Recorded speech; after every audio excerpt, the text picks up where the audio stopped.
অন্য কোনো সাক্ষী না থাকে, তাদের নিজেদের সাক্ষ্যই এখানে যথেষ্ট। এই আয়াতটা পরিষ্কারভাবে বলছে যে একজন মহিলার সাক্ষী একজন পুরুষের সাক্ষীর সমান। এমন অনেক ক্ষেত্রে বিচারকরা একমত হবেন। এগুলো ছাড়াও এমনকি চাঁদ দেখার ক্ষেত্রেও একজন মহিলা সাক্ষীর সাক্ষ্য যথেষ্ট। কিছু বিশেষজ্ঞ বলেন রমজান মাসের শুরুতে প্রয়োজন হয় একজন সাক্ষীর, আর রমজান মাসের শেষে প্রয়োজন হয় দুজন সাক্ষীর। এখানে এটা কোনো ব্যাপার না যে তারা পুরুষ নাকি মহিলা। কিছু কিছু বিষয় আছে যেখানে পুরুষের সাক্ষ্য গ্রহণযোগ্য নয়, শুধু মহিলাদের সাক্ষ্য গ্রহণযোগ্য।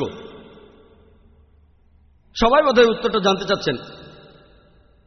ধরুন আপনি একজন সাক্ষী চান কোনো মৃত মহিলার গোসলের সাক্ষী। কোনো মহিলার মারা গেলে তার গোসলের ব্যাপারে সাক্ষ্য দিতে পারে শুধুমাত্র একজন মহিলা। আর শুধুমাত্র আপনি যখন কোনো মহিলাকে খুঁজে পাবেন না তখন মহিলার স্বামী সাক্ষী হতে পারে। তাহলে এখানে মহিলার সাক্ষী গ্রহণযোগ্য। আশা করি উত্তরটা পেয়েছেন ভাই। যারা চিরকুটে প্রশ্ন করার ব্যাপারে ইচ্ছুক তারা দয়া করে আপনাদের হাত তুলুন, যাতে করে আমাদের ভলান্টিয়াররা আপনাদেরকে কাগজ ও কলম সরবরাহ করতে পারেন। তারপর প্রশ্ন লিখে ভলান্টিয়ারদের মাধ্যমেই আমাদের কাছে পাঠিয়ে দিন। পরবর্তীতে আমরা এই চিরকুটের প্রশ্নগুলোর উত্তর দেব। এবারের প্রশ্নটা হবে উপরে মহিলাদের মধ্য থেকে। আসসালামু আলাইকুম, আমার নাম শায়লা।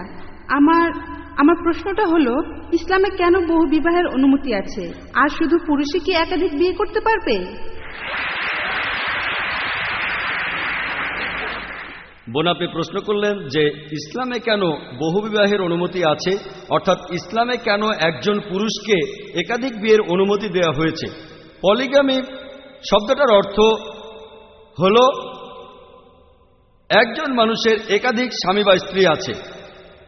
এটার মধ্যে দুটো ভাগ রয়েছে। পলিজিনি, যেখানে একজন পুরুষের একাধিক স্ত্রী থাকে, আর পলিঅ্যান্ড্রি, যেখানে একজন নারীর একাধিক স্বামী থাকে। সাধারণত মানুষ ভাবে পলিগামি মানে একজন পুরুষ সে একাধিক বিয়ে করতে পারবে। পলিগামি মানে আসলে দুটোই, একজনের একাধিক স্বামী বা স্ত্রী থাকবে। কোন পুরুষের যদি একাধিক স্ত্রী থাকে তাকে বলা হয় পলিজিনি, কোন মহিলার যদি একাধিক স্বামী থাকে তাকে বলা হয় পলিঅ্যান্ড্রি। তবে এখানে আপনার প্রশ্নটা ছিল যে কেন ইসলামে পুরুষকে একাধিক বিয়ের অনুমতি দেওয়া হয়েছে, তাই আমিও পুরুষের একাধিক বিয়ে নিয়ে কথা বলবো এখানে। পবিত্র কোরআন হচ্ছে একমাত্র ধর্মগ্রন্থ এই পুরো পৃথিবীর মধ্যে যেটা বলছে মাত্র একটা বিয়ে করো। আর কোনো ধর্মগ্রন্থ নেই, পৃথিবীতে কোথাও খুঁজে পাবেন না যেটা বলছে মাত্র একটা বিয়ে করো। আপনারা গীতা পড়ে দেখেন, বেদ পড়ে দেখেন, রামায়ণ পড়ে দেখেন, মহাভারত পড়ে দেখেন, বাইবেল পড়ে দেখেন, কোনো ধর্মগ্রন্থে বলা নেই মাত্র একটা বিয়ে করো। শুধু কোরআনে এটার উল্লেখ আছে। সত্যি বলতে আপনারা যদি হিন্দু ধর্মগ্রন্থগুলো পড়েন, বেশিরভাগ রাজারই অনেকজন স্ত্রী ছিল। রাজা দশরথ, তার একাধিক স্ত্রী ছিল। প্রভু কৃষ্ণ, তারও একাধিক স্ত্রী। আপনারা যদি ইহুদি ধর্মগ্রন্থ পড়েন, সেখানে পুরুষরা একাধিক বিয়ে করতে পারে। পরবর্তীতে একাদশ শতাব্দীতে ইহুদি র্যাবাই গরশাম বেনজুদা তিনি একটা আইন পাশ করেন যেখানে পুরুষের একাধিক বিয়ে করা নিষিদ্ধ করা হয়েছে। তারপরও ইহুদিদের সেফারডিক গোত্রে এই প্রথা চালু ছিল। পরে 1950 সালে ইসরায়েলের প্রধান র্যাবাই এটাকে একেবারে নিষিদ্ধ করেন। খ্রিস্টানদের বাইবেলেও পলিজিনির অনুমতি দিয়েছে। মাত্র কয়েকশো বছর আগে চার্চ এটাকে নিষিদ্ধ করেছে। এরপরে আপনারা যদি ইন্ডিয়ার আইনগত অবস্থা একটু দেখেন, ইন্ডিয়ার আইন এক সময় পুরুষের একাধিক বিয়ের অনুমতি দিত। তবে পরবর্তীতে 1954 সালে তখন হিন্দু ম্যারেজ অ্যাক্ট পাশ করানো হয়। আমি ভুল বললে জাস্টিস কাজী শুধরে দেবেন। যখন হিন্দু ম্যারেজ অ্যাক্ট পাশ করানো হয় 1954 সালে, এই আইনে কোনো হিন্দু পুরুষের একাধিক বিয়েকে নিষিদ্ধ ঘোষণা করা হয়। যদি আপনারা পরিসংখ্যান দেখেন, ইসলামে নারীর অবস্থান নিয়ে একসময় একটা রিপোর্ট প্রকাশিত হয়েছিল 1975 সালে। সেখানে 66 ও 67 নম্বর পৃষ্ঠায় আছে। এখানে একাধিক বিয়ের একটা পার্সেন্টেজ দেওয়া হয়েছিল। বলা হয়েছে যে হিন্দুদের মধ্যে একাধিক বিয়ের শতকরা হার হল 5.06, আর মুসলিমদের মধ্যে একাধিক বিয়ের শতকরা হার ছিল মাত্র 4.31। আমরা পরিসংখ্যানগুলো বাদ দিয়ে আমাদের মূল আলোচনায় আসি। ইসলামে কেন পুরুষকে একাধিক বিয়ের অনুমতি দেয়?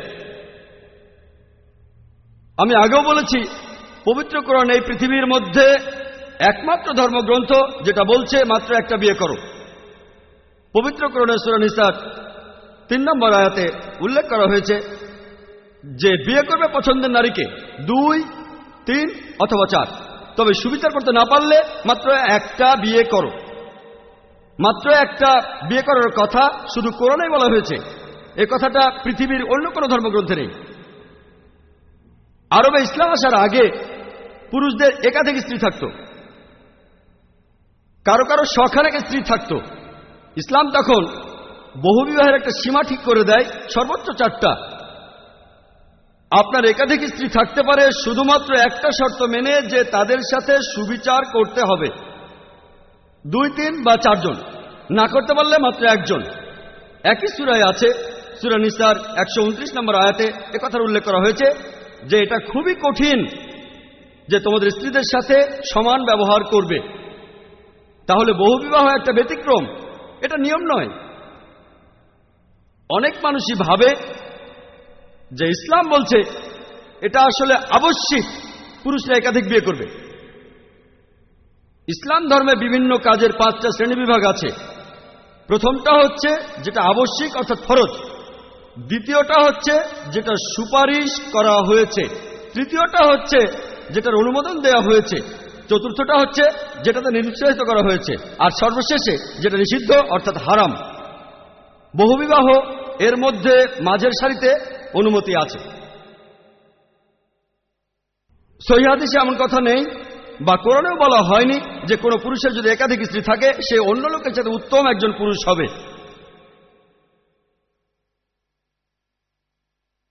আসুন এবার যুক্তি দিয়ে দেখি কেন ইসলাম পুরুষকে একাধিক বিয়ে করার অনুমতি দেয়। প্রাকৃতিকভাবে পুরুষ এবং নারী জন্ম নেয়, পুরুষ আর নারী জন্ম নেয় সমান অনুপাতে। তবে মেডিকেল সায়েন্স আমাদের বলে যে মানুষের ভ্রূণ সেটা যদি মেয়ে হয় সে তাহলে ছেলে ভ্রূণের চাইতে শক্তিশালী। আধুনিক বিজ্ঞান আমাদের বলে যে মেয়ে শিশুর রোগ প্রতিরোধ ক্ষমতা ছেলের চেয়ে বেশি। মেয়ে শিশুরা ছেলে শিশুর চাইতে বিভিন্ন রকম রোগ জীবাণুকে আরো অনেক ভালোভাবে প্রতিরোধ করতে পারে। মেডিকেল সায়েন্স আমাদের বলে যে মেয়ে শিশুরা তুলনামূলকভাবে ছেলে শিশুর চাইতে শক্তিশালী হয়। তাহলে সেই শিশু বয়স থেকেই মেয়েদের সংখ্যা ছেলেদের চেয়ে বেশি। পৃথিবীতে বিভিন্ন সময়ে অনেক যুদ্ধ হয়, আর যুদ্ধের সময় মেয়েদের তুলনায় ছেলেরাই বেশি মারা যায়।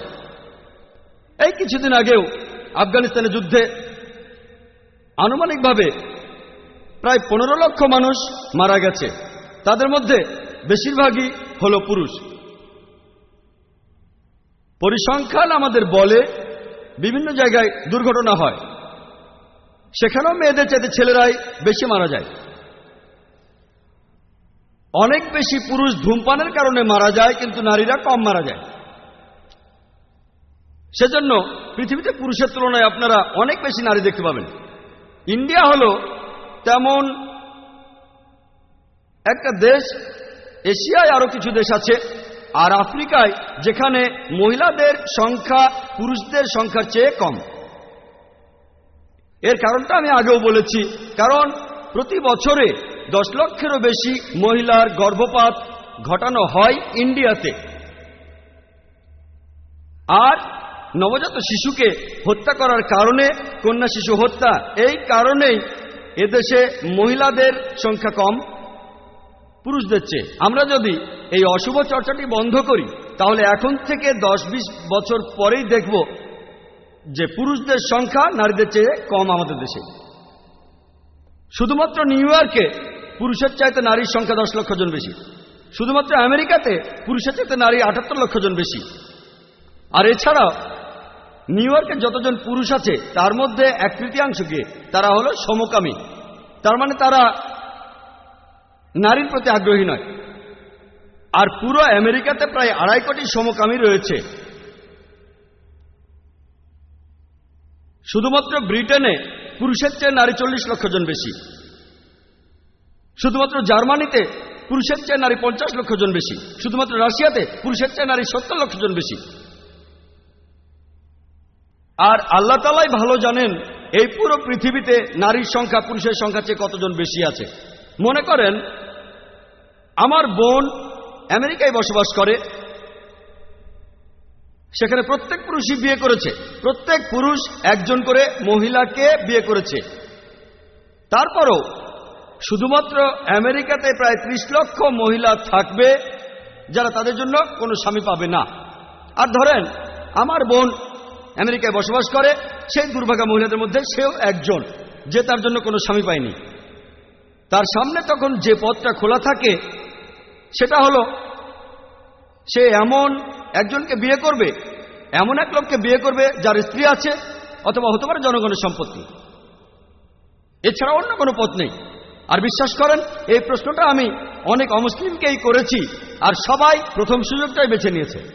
এখন পর্যন্ত কেউ দ্বিতীয় সুযোগটা বেছে নেয়নি। তবে কিছু কিছু স্মার্ট লোক আছে যারা বলবে আমি চাই যে আমার বোন কুমারী থাকবে। বিশ্বাস করেন মেডিকেল সায়েন্স আমাদের বলে যে পুরুষ অথবা নারী তারা সারা জীবন ধরেই ভার্জিন থাকতে পারে না। একজন নারীর পক্ষে কুমারী থাকা সম্ভব নয়। সে তখন অনৈতিকভাবে যৌনাচারে লিপ্ত হয়ে যাবে। কারণ প্রত্যেক দিন আমাদের শরীরে সেক্স হরমোন তৈরি হয়। আর সেই সব বিখ্যাত লোকেরা যারা সংসার জীবন ত্যাগ করেছে, যেমন ধরুন সাধু আর সন্ন্যাসীরা, তারা হিমালয় পাহাড়ে চলে যায়, তাদের পেছন পেছন দেবদাসীরাও চলে যায়। কি জন্য?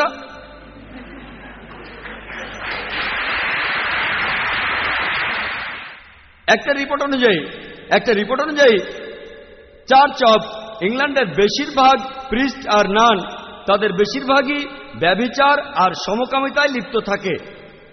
এখানে অন্য কোনো সুযোগ নেই যেটা করতে পারেন। এমন কাউকে বিয়ে করতে পারেন যে লোকের আরেকজন স্ত্রী আছে, তা না হলে জনগণের সম্পত্তি।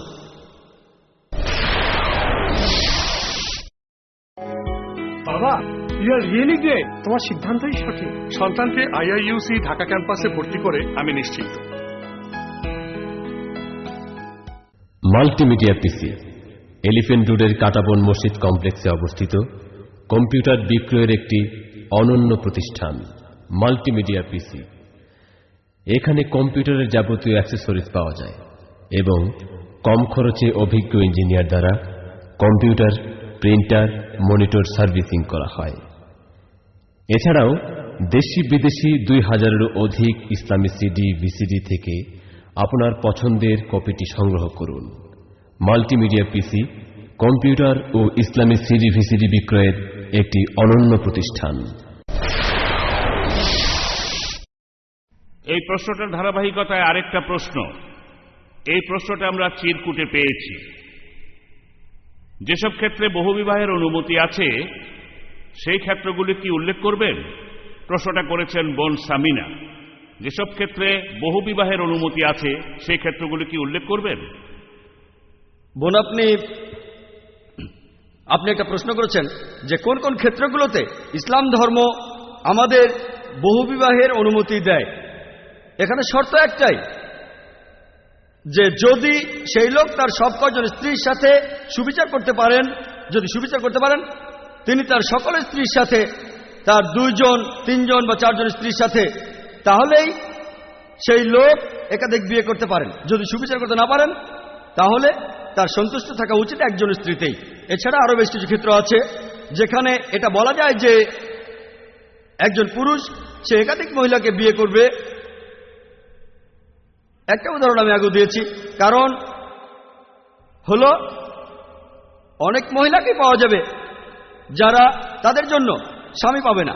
ইসলাম বহুবিবাহের অনুমতি দিয়েছে মহিলাদের শালীনতা রক্ষার জন্য। এছাড়াও আরো কিছু ক্ষেত্র আছে। এখানে একটা উদাহরণস্বরূপ একজন যুবতী সে বিয়ে করল, আর তারপর আনুমানিকভাবে বিয়ে করার কয়েক মাস পরে সেই মহিলা অ্যাক্সিডেন্ট করল, আর সে পঙ্গু হয়ে গেল, আর সে শারীরিকভাবে অক্ষম হয়ে গেল। তখন সেই স্বামী যে কাজটা করতে পারে, সে হয় তার আগের পঙ্গু স্ত্রীকে রেখেই আরেকটা বিয়ে করতে পারে, অথবা প্রথম স্ত্রীকে তালাক দিয়ে নতুন করে বিয়ে করতে পারে। এখন আপনাদের বলি, ধরুন আপনার বোন হলেন সেই দুর্ভাগা মহিলা যে পঙ্গু হয়ে গেছে, এখানে কি বলবেন? আপনি কি চাইবেন আপনার ভগ্নিপতি তখন আপনার বোনকে তালাক দিয়ে নতুন করে বিয়ে করুক, নাকি আপনি চাইবেন যে আপনার ভগ্নিপতি প্রথম স্ত্রীকে রেখেই নতুন করে আরেকটা বিয়ে করুক?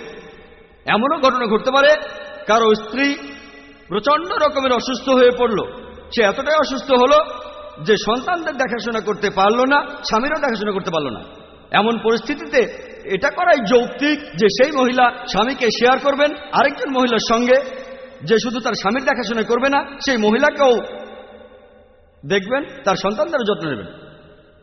অনেকেই হয়তো বলবে, এখানে তো একজন পরিচারিকা রাখতে পারতেন অথবা নার্স সন্তানদের দেখাশোনার জন্য। আমিও তাতে একমত। আপনি একজন পরিচারিকা রাখতে পারেন যে আপনার স্ত্রী সন্তানদের দেখাশোনা করবে, কিন্তু আপনাকে দেখাশোনা করবে কে? কিছুদিন পরে সেই পরিচারিকা আপনাকে যত্ন নেওয়া শুরু করবে।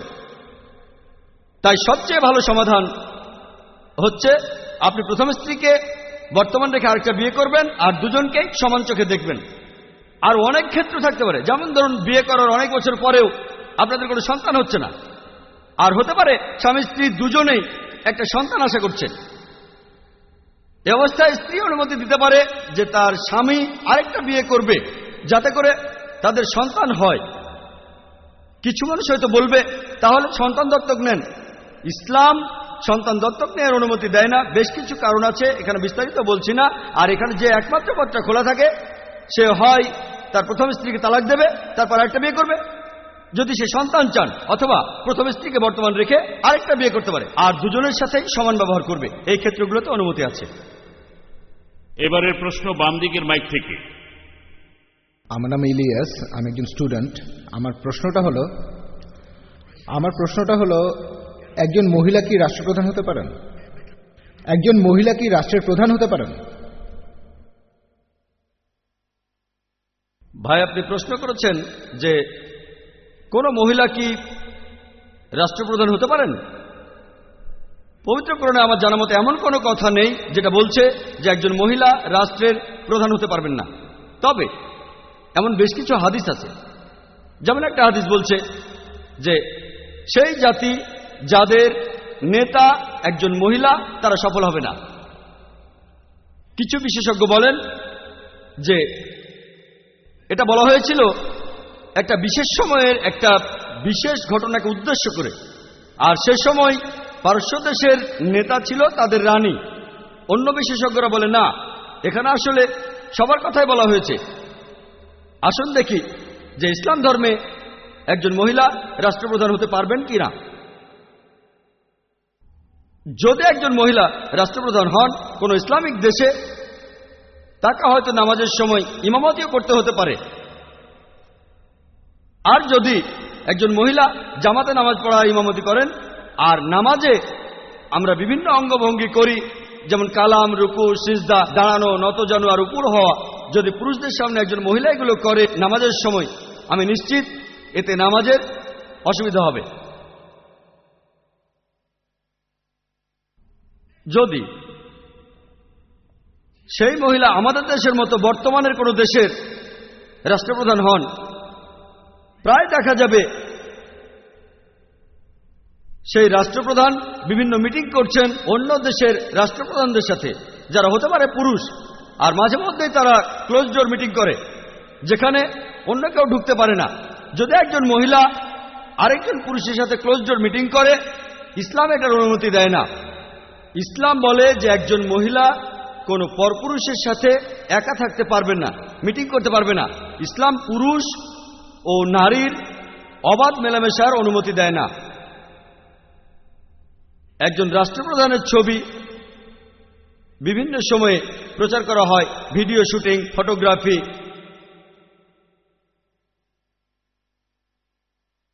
খুব কাছ থেকে ক্যামেরা ধরা হয়, সেখানে অন্য রাষ্ট্রপ্রধানও থাকতে পারে, অন্য পুরুষ লোকও থাকতে পারে, তখন এই মহিলা রাষ্ট্রপ্রধান হতে পারে মার্গারেট থ্যাচার অথবা অন্য যে কেউ। ছবিতে দেখবেন অনেক পুরুষের সঙ্গে তারা হ্যান্ডশেক করছেন। ইসলাম পুরুষ ও নারীর এই ধরনের মেলামেশাকে অনুমতি দেয় না। রাষ্ট্রপ্রধান মাঝে মধ্যেই দেশের সাধারণ মানুষদের সাথে সাক্ষাৎ করেন। যদি মহিলা রাষ্ট্রপ্রধান হন তাহলে সাধারণ মানুষের সাথে এভাবে সাক্ষাৎ করা তার জন্য কঠিন হয়ে যাবে।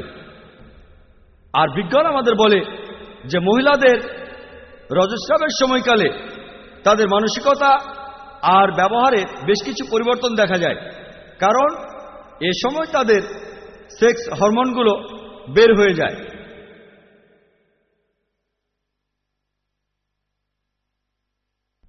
আর তিনি রাষ্ট্রপ্রধান হলে এই পরিবর্তনের কারণে বিভিন্ন সিদ্ধান্ত নিতে তার সমস্যা হতে পারে। এছাড়াও বিজ্ঞান আমাদের বলে যে মহিলারা তারা পুরুষদের তুলনায় কথাবার্তা বলায় বেশি পারদর্শী। আর পুরুষরা তাদের রয়েছে বিশেষ কিছু মানসিক ক্ষমতা। বিশেষ ক্ষমতা মানে পুরুষরা বেশি কল্পনা করতে পারে যে ভবিষ্যতে কি হবে, ভবিষ্যতের ঘটনাগুলো কল্পনা করতে পারে। আর রাষ্ট্রপ্রধান হলে এই বিশেষ মানসিক ক্ষমতাগুলোর প্রয়োজন রয়েছে। একজন মহিলা সে একজন পুরুষের চাইতে কথাবার্তা বলায় বেশি পারদর্শী, যেটা একজন মায়ের জন্য খুবই প্রয়োজন। একজন মহিলা তিনি অন্তঃসত্ত্বা হয়ে পড়েন, তখন তার কয়েক মাস বিশ্রামের প্রয়োজন হয়। সেই সময় কে সেই রাষ্ট্রের দেখাশোনা করবে? তার সন্তান থাকতে পারে। মা হিসেবে এই দায়িত্বটা খুবই ইম্পর্ট্যান্ট। আর এই কাজটা একজন পুরুষের জন্য সুবিধাজনক, কারণ তিনি একই সাথে সন্তানের বাবা আর রাষ্ট্রপ্রধান হতে পারেন। কিন্তু একজন মহিলার পক্ষে একই সাথে মা আর রাষ্ট্রপ্রধান হওয়াটা সুবিধাজনক নয়। আমিও সেই সব বিশেষজ্ঞদের মতোই বলবো, মহিলাদের কোনো দেশের রাষ্ট্রপ্রধান হওয়া উচিত নয়। কিন্তু তার মানে এই না যে মহিলারা সিদ্ধান্ত গ্রহণে অংশ নিতে পারবেন না। আমি আমার লেকচার আগেও বলেছি, ভোটাধিকার আছে, আইন প্রণয়নের সময় তারা সিদ্ধান্ত নিতে পারে। আর আমরা ইতিহাস থেকে জানতে পারি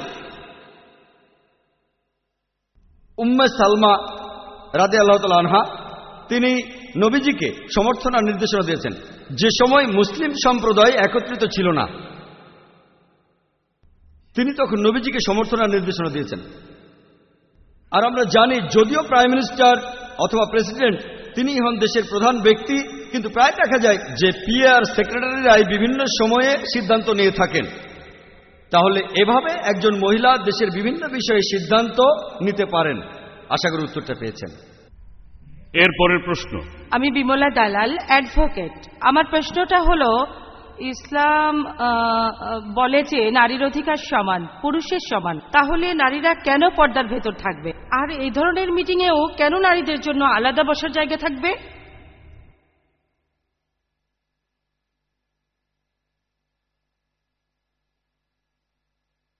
বোন, আপনি খুব সুন্দর প্রশ্ন করেছেন।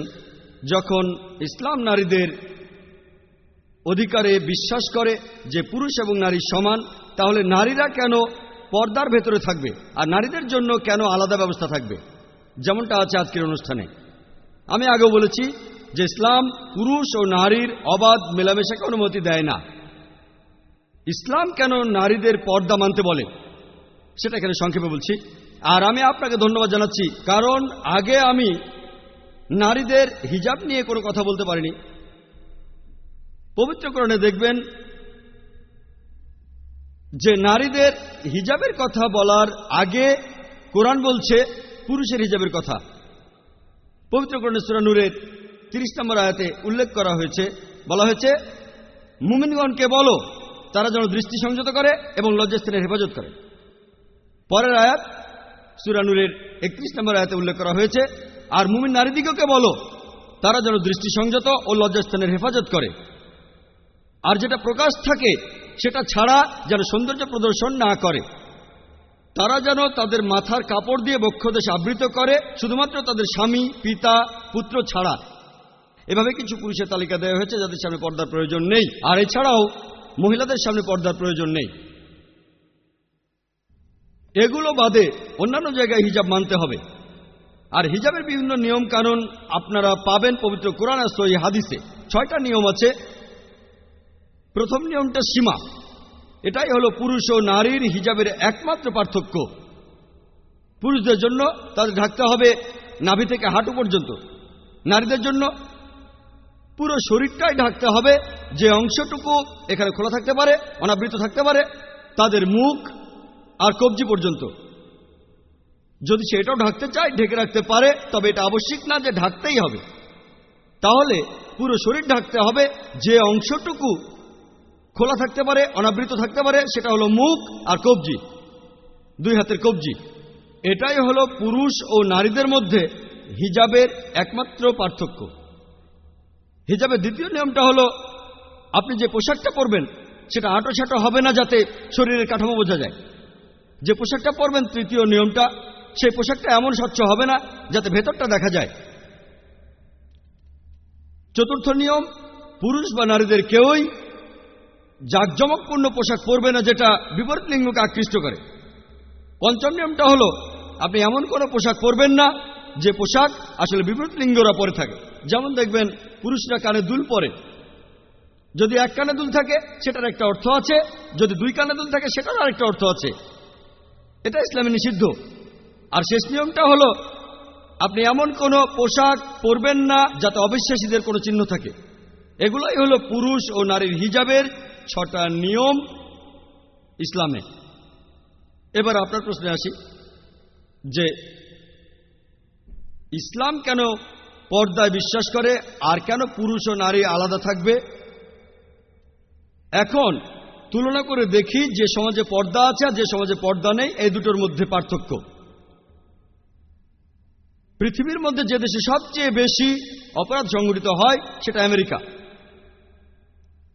আর একটা রিপোর্ট অনুযায়ী, FBI এর রিপোর্ট 1990 সালে, সেখানে 1990 সালে 1,02,555 জন মহিলা ধর্ষিত হয়েছে। এই কেসগুলো রিপোর্ট করা হয়েছিল, FBI বলছে মাত্র 16% কেস রিপোর্ট করা হয়। আর আসল সংখ্যাটা জানতে চান, তাহলে এই 1,02,555 জনকে 6.25 দিয়ে গুণ করুন, তাহলে আপনারা দেখবেন প্রায় 6.5 লক্ষ মহিলা আমেরিকাতে ধর্ষিত হয়েছে শুধুমাত্র 1990 সালে। আর এটাকে যদি বছর দিয়ে ভাগ করেন 365 দিন দিয়ে, তাহলে আপনারা দেখতে পাবেন 1,756 জন মহিলা, এতজন মহিলা আমেরিকাতে প্রতিদিন ধর্ষিত। এটা ছিল 1990 সালে। আর সেই রিপোর্টই বলছে প্রতিদিন 1,900 জন মহিলা ধর্ষিত হয়েছে। হতে পারে এটা 1991 সালের রিপোর্ট, আমেরিকানরা বেশি সাহসী হয়েছে তখন। আর শেষ রিপোর্ট যেটা প্রকাশিত হয়েছিল 1993 সালে, সেটা বলছে প্রতি 1.3 মিনিটে একজন মহিলা ধর্ষিত হচ্ছে। কারণ জানেন? কারণ আমেরিকা নারীদের অনেক অধিকার দিয়েছে, তাই অনেক মহিলা ধর্ষিত হচ্ছে। মাত্র 10% অ্যারেস্ট করা হয়েছে, 16% রিপোর্ট করা হয়েছে, তার মধ্যে 10% অ্যারেস্ট হয়েছে। তার মানে সব মিলিয়ে মোট 1.6% অ্যারেস্ট হয়েছে। আর তার মধ্যে 50%কে বিচার শুরুর আগে ছেড়ে দেওয়া হয়েছে। মানে সব মিলিয়ে 0.8% ধর্ষণ কেসের বিচার করা হয়েছে। অর্থাৎ যদি কোনো পুরুষ 125 জন মহিলাকে ধর্ষণ করে, তার এই মামলায় বিচার হওয়ার সম্ভাবনা 1%। ব্যাপারটা ভয়াবহ। 125 জন মহিলাকে ধর্ষণ করলে ধরা পড়বে মাত্র 1 জন। এর মধ্যে 50% ক্ষেত্রে আপনার শাস্তি হবে 1 বছরের কম কারাদণ্ড। যদিও আমেরিকার আইন আমাদের বলছে যে ধর্ষণের জন্য আপনার শাস্তি হবে যাবজ্জীবন কারাদণ্ড, কিন্তু তারা বলে এটা প্রথমবারের মতো হলো, সে প্রথমবার ধরা পড়েছে, তাই তাকে একটা সুযোগ দেওয়া যায়, শাস্তিটা হয় 1 বছরের কম কারাদণ্ড। এমনকি ইন্ডিয়াতেও ন্যাশনাল ক্রাইম ব্যুরোর রিপোর্ট অনুযায়ী, যে রিপোর্ট খবরের কাগজে এসেছিল 1992 সালের 1 ডিসেম্বরে, এটা বলছে যে প্রতি 54 মিনিটে একটা ধর্ষণের কেসে রিপোর্ট করা হয় ইন্ডিয়াতে। রিপোর্ট করা হয় প্রতি 26 মিনিটে ইন্ডিয়ায় একজন মহিলাকে উত্ত্যক্ত করা হয়। প্রতি 1 ঘন্টা 43 মিনিটে যৌতুকের কারণে একজন মারা যায়। যদি আমাদের দেশে ঘটিত ধর্ষণের সংখ্যা জানতে পারি, তাহলে দেখব প্রতি মিনিটে একজন করে মহিলা ধর্ষিত হচ্ছে। আমি একটা সহজ প্রশ্ন করি, যদি সব মহিলা হিজাব মেনে চলে, তাহলে আমেরিকাতে ধর্ষণের সংখ্যা এটা কি